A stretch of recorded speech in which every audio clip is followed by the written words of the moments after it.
Zato je obnova, ki bo zagotovila večjo energetsko varčnost stavbe, nujno potrebna, pravi župan.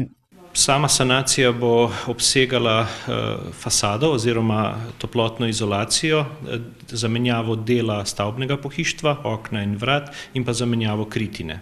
S tem se bo potem v veliki meri zmanjšali stroški, ki jih imamo ta trenutek z ogrevanjem. Celotna naložba je vredna skoraj 189 tisoč evrov.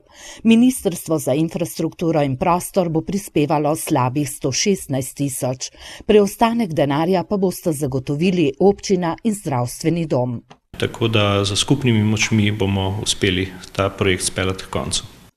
In povečati energetsko varčnost stavbe ter izboljšati delovne pogoje zaposlenim in počutje pacientom, pravi župan, ki je včeraj podpisal pogodbo za izvedbo celotne naložbe z novomeškim podjetjem PAM, ki je že danes začelo z deli, saj mora biti obnova končana do konca junija.